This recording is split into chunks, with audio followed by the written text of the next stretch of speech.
Hello there, men, and welcome to the Masculinism Movement channel, a place for men to be men and talk about masculinity and men's issues. I'm your host, Brian Crawl, and today I want to talk to you about toxic positivity and positive negativity. Now that I've talked about people not wanting to admit when they're wrong, I want to talk about one of the things that causes people to say things that are wrong and not realize it, and that is positivity.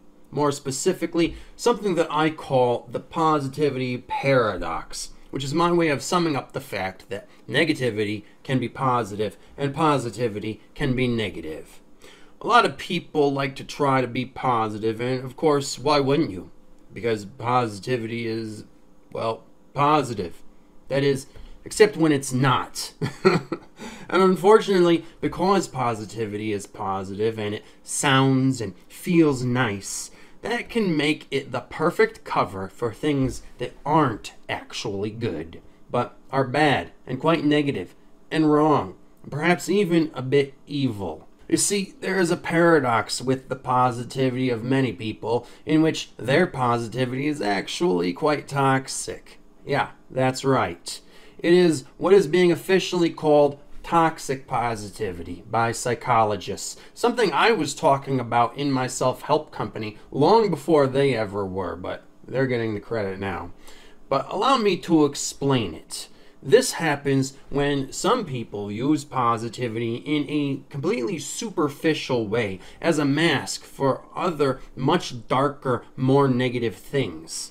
And other people can get addicted to positivity in a way that is just like any drug and not positive at all, which I call being positivity junkies. Much of this comes from propaganda from the New Age community and the self-help community and teachings about what is called the law of attraction, where people believe that if they are only positive and think and feel only positive thoughts and feelings, that they will attract only positive things into their lives, when in actuality, this is a paradox and causes the opposite to happen.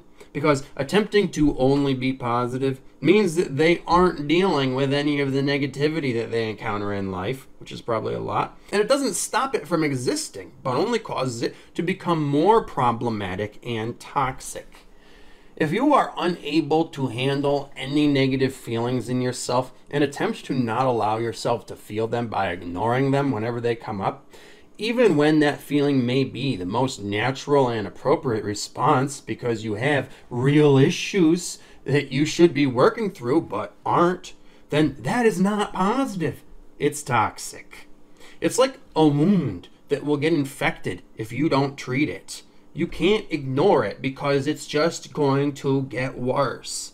So let's go over all of the various ways that positivity can actually not be so positive at all, but toxic.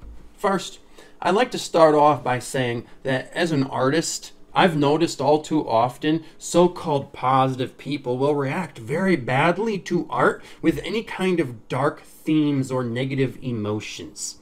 And I think that if you cannot appreciate art that portrays darkness, or in some cases even handle being exposed to it without reacting negatively and making insulting comments about it, then that is not positive. It's toxic. And you are a fucking Philistine. And I have literally had one of these people tell me a piece that I did was quite, quote, ugly and negative, as if such things have no place in art, which they very much do. In fact, channeling negative feelings and darkness into art is actually very positive. It's one of the best ways to deal with these things. And he obviously didn't understand art and couldn't appreciate it, but also that's not even the point. The point is the positivity of people like that isn't genuine. Then there's those people who seem to be positivity machines, like they are just constantly churning out social niceties. It's almost as if it's all totally fake. And I think that if someone is so polite and socially positive towards everyone all the time and are only saying nice things, even though they don't only think nice things, and are actually wearing a mask most of the time, concealing their true thoughts or intentions, and may even use positive airs and politeness as a social manipulation tool, that is not positive. It's toxic. And that is the way a lot of these really positive, bubbly, social butterflies are, especially women. Then there's people who use positivity as a form of denial in order to completely ignore their problems in life. But if you use positivity as a way to ignore negative things in life, then that's not positive. It's reckless and irresponsible, or another word, toxic, as it's going to be harmful to yourself at some point. But I've also seen people do this not just with problems in their own life, but problems with the world, like human suffering. These people will literally turn a blind eye to ignore things like the suffering of living beings on the planet, rather than empathizing with them and doing something to help. Especially these so-called spiritualists in the New Age community who claim to be all about compassion. And so I got news for you. If your idea of positivity is denying and ignoring either internal or external issues and allowing them to be perpetuated, then it's not positive. It's fucking toxic. And then there's those people, the New Age types and women mainly these days, who love to say this motto, positive vibes only. They will literally censor you when you are saying something they don't like or agree with and think is negative with that phrase, a thought-terminating cliche that basically means shut up, stop talking about it, stop thinking about it. Well, little Miss Princess, if you have a positive vibes only policy and will literally shut out anyone who isn't having a good time, and instead of having a compassionate conversation with them and trying to understand and empathize with what they're feeling, you will tell them to just get over it, stop being negative, or just be positive, or else you might just shut them out altogether, then that is not positive. It's toxic. And if you aren't capable of hearing people use words that you would not call positive, and thus cannot handle things such as people having a different opinion from you, or getting constructive criticism about things you do or say, or people making observations about things that they take issue with, especially things you've said or done, without getting offended and defensive, that is not positive. It's toxic. Unfortunately, though, that is how most women are these days. These very same women who like to think of themselves as having a positive vibe find someone who is sad or experiencing some kind of negative emotion to be insufferable. But if the only way you can react to someone who is sad or upset or having a hard time is by trying to invalidate the reality of their emotions and tell them to deny whatever they're going through and just be positive rather than empathizing, that's not positive. It's toxic. And you're a bitch. But that's not all. Somehow, these positive types get even worse than that. For what happens when you talk to one of these women or New Age men and you complain about heartbreak and how your girlfriend wronged you? When they hear someone being negative and complaining about something, instead of sympathizing with them and realizing that they're suffering and need emotional support, they become judgmental and accusatory. They pass judgment on the poor man for being negative and blame him for bringing such negativity upon himself with his own negative attitude, doing what is called by feminists victim blaming. Something they'd never do to a female victim of a male ex-boyfriend. But when it is a man complaining about being victimized by a female in any way, they can just demonize him for being so negative. That way they don't have to feel for him. Maybe even vilifying him further and making him into a scapegoat for their own repressed, toxic, negative feelings that they've been covering up with all that candy coating and mask wearing for all of these years. So they will start attaching negative labels to him, calling him jaded or bitter or dark or other passive-aggressive names, and playing the blame game, trying to convince them that it is all their own bad attitude that has brought about their suffering upon themselves. Well, that is not positive. It's quite toxic. Sociopathic, in fact. Very antisocial. And a bit evil. But even when it's not that evil, unfortunately, sometimes even when someone really does mean well and is trying to be positive in a supportive kind of way, people who do not want to actually have a heart-to-heart conversation and provide personal emotional support like a friend or family member should will often rely upon common lines, cliches, and platitudes that seem to be what one should say in certain situations, but are actually pretty dismissive. And so sometimes in life you may undergo a hardship or tragedy such as a great personal loss, a heartbreaking breakup, or the death of a loved one, or a personal injury, and you are just grief-stricken or traumatized.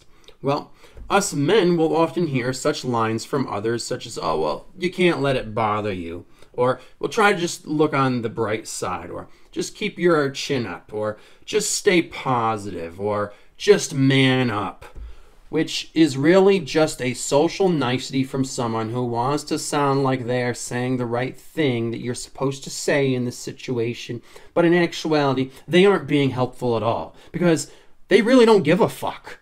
And many of us men will have to hear more macho things from our guy friends, such as, oh, well, you got to just move on, or just be strong, or, stop complaining and just be a man, or something super helpful like that. I don't know why these people bother even pretending they are trying to help, because none of it is helpful, because none of it is positive. It's fucking toxic. In fact, that's the type of macho bullshit that gets men accused of this so-called toxic masculinity, though women do the same shit to us men, and much more. Most of this shit on here is about women and how they talk to us men, in fact, who are obviously speaking to us in way more toxic ways than we do to them. Now, if you're enjoying listening to what I have to say, please like, share, and subscribe. And if you feel I'm adding value to your life, you can also tip me at the PayPal link below in proportion to the amount of value added. Your support will help me be able to continue this work because the oppressive fascists at YouTube are against this kind of content and actively trying to suppress it. So it is only with the help of viewers like you that I'll be able to keep fighting the good fight against the evil fucking matriarchy. Lastly, I want to say something about these spiritualists who are more religious than spiritual and think of themselves as good and righteous and pure and such. It doesn't matter how positive, good, righteous, virtuous, religious, etc. of a person you are. If you have a secret or not so secret disdain, resentment, or disgust for any ideas, beliefs, and mindsets or such that don't fit into your worldview, and you decry it as being sinful and bad and evil, then you aren't the good one. You are the evil one. But I'll save my diatribes on religious hypocrisy for another time. Unfortunately, these are not things I've just pulled out of my ass. They are all responses to patterns I've noticed in people and quotes that I have actually heard redundantly. They are all real-world examples of behaviors that I've seen constantly over the course of my life, from being part of the self-help industry, the New Age community, a number of religious communities, from Christian churches to Hindu temples, and of course, countless women. Way too many people in these demographics are guilty of doing these things while claiming to be positive people. But real positivity should not be manipulative like that. It should not be a drug that you chase after to escape your problems and trick your brain into feeling better. It would not attempt to deny or invalidate those who are sad because of a very real and bad experience they have had that deserves compassion from people who are supposed to care. And most of all, it cannot be an exclusive worldview that treats anyone who doesn't fit into it with coldness and cruelty. That's sociopathic. In short, positivity should not be a fake, toxic fucking cover-up. Positivity should be something you express authentically when you actually feel it. It should be something that gives you the strength, ability, and inner resources to accept the negative things in the world and in yourself and your own life, wherever they may appear. and work through them, because you know that there will be something good when you come out on the other side. And most of all, it should give you the empathy to embrace those who are negative and suffering, and the power to help them and inspire them with your positivity, not just invalidate them and try to dismiss them.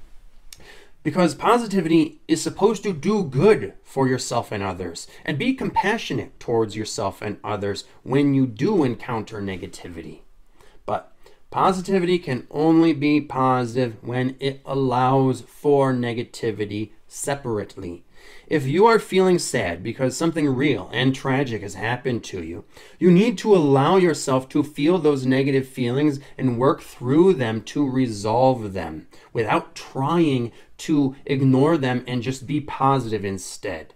All right? There is nothing positive about trying to invalidate the emotional experiences of yourself or others when they are less than positive, and trying to cover them up with some sort of superficial fake positivity. That is extremely toxic and destructive.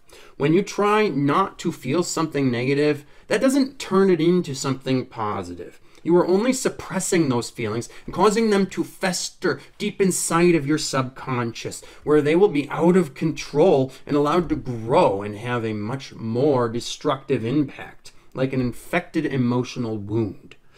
Over time, this can result in very real mental health issues. Trust me, I know. So you must not try to deny these feelings or cover them up with unreal positivity, because that is doing more harm than good. And if you act in this toxic manner towards others, it has a very demoralizing and psychologically negative impact on them as well. You aren't actually spreading positivity. You are spreading your own mental health issues. So please, don't do that. True positivity can only exist as one end of the polarity on which negativity is the other side. The two are like yin and yang, existing as two parts of a duality that cause a perfect balance and harmony. Without one, you cannot have the other, and trying to deny the reality of one only negates the reality of the other. Without the reality of negativity, there is no true positivity either. And any positivity you may think you are experiencing will then not be real and will actually become equally negative. For without being able to experience these two things in wholly separate ways, they will then intermix.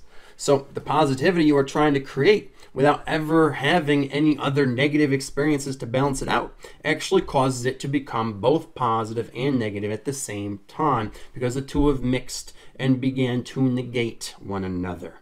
So they need to exist as dual realities, as yin and yang, in order for there to be balance, and for you to be able to experience one as one and the other as the other, as I'm sure you want to. And to do that, you need to be able to express negative feelings at the appropriate time and in the appropriate manner, which is when you are having them and as authentically as you are having them, rather than suppressing them and having them leak out into what is supposed to be positivity, thus poisoning it. So if you like to be a positive person, make sure that you are actually expressing your negative feelings when you have them, so that you can actually let them out and work through them, and make sure you are compassionate and supportive towards anyone else who might be experiencing and expressing any negative feelings as well. Then and only then, your positivity can be true positivity, the kind that actually does good and feels good, not fake toxic positivity. Because real positivity allows for other emotional experiences and does not invalidate and attempt to deny them. And if you have noticed some of the tendencies I listed in yourself, it is very important that you stop them before they begin to cause mental health issues, if they haven't already. And if you have noticed any of these tendencies in people who are close to you, it's important that you inform them that they are not actually being positive or supportive or helping, but are in fact being a negative influence. And show them this video so that they can understand the problems with their ways. And anyone who simply won't stop poison dripping you under this false guise of positivity, even after being informed that what they're doing is not positive, but is actually harmful must be cut out of your life. Otherwise, the impact that these types of people can have on you over time can be very detrimental. So now that I've talked about how positivity can actually be negative and toxic, just for balance, I'd like to go over some of the ways that the opposite can actually be the case, and negativity can be positive, and quite a good thing, at least in certain situations. So how could negativity be positive? Well, it's actually not as complicated as toxic positivity. Negativity hardens you and prepares you for more potentially negative things that can and will happen to you in life, so it doesn't shock or hurt you so much, and you can be ready for it and protect yourself from it as much as possible. Negativity allows us to see things more realistically and accurately than delusional magical thinking, so that there is less ignorance and more honesty and integrity and speaking the truth, which is important. Negativity is the only way to face your fears and toughen up and turn things like weakness and pain into strength. Critical thinking requires negativity in order to see things like shortcomings, faults, flaws, ways you are wrong, and ways that you ought to improve and make things better. Problem solving also requires negative thinking so that you can entirely understand the problem and everything that is wrong with the situation so that you can figure out how to effectively fix it and change things. For these reasons, it's also important in therapy and self-development to be able to embrace negative emotions and what is called in Jungian psychology the shadow side, and thoughts or feelings you have that are negative, dark, depressing, etc., so that you can learn to deal with them.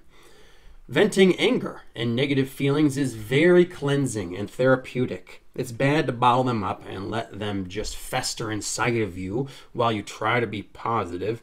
Negative feelings need an outlet, so being negative in order to vent them is actually positive. Calling out bad behavior or bad things that you notice in the world is important, and speaking out about them openly and freely is very important. Admitting you are wrong is the right thing to do when you are in fact wrong and have done something negative or bad, and you should be owning up to it if you want to do something positive and right. As I talk about in my video, It's Right to Be Wrong, linked below. So in these cases, being negative or speaking negatively is in fact positive. And I think it could also ultimately be positive and for the greater good in many other cases, just so long as your negativity is not paranoia or unfounded anxiety, too preventative and not promotional enough, cynical and producing a self-fulfilling negative prophecy,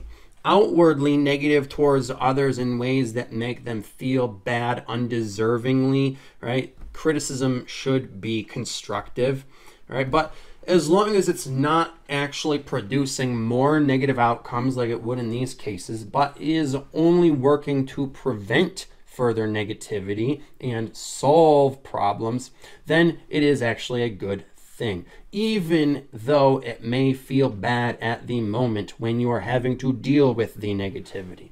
But like the positivity of yang leads to the negatively charged yin, so does negativity sometimes lead to positivity when done right. For the two exist in balance, and balance is what is most important in life. And the New Age people who are part of the cult of positivity and this law of attraction ideology, who are trying to ignore anything negative and be positive all the time, are really only causing worse problems in the world. That is toxic. That concludes this video. Thanks for listening. I hope I mansplained that good enough for you. If you like what you heard, please click the like button. And if you feel you gained some value from this video and would like to give some back, please do so with the PayPal link below, because your support helps fund me doing this work and fight the good fight for men like you.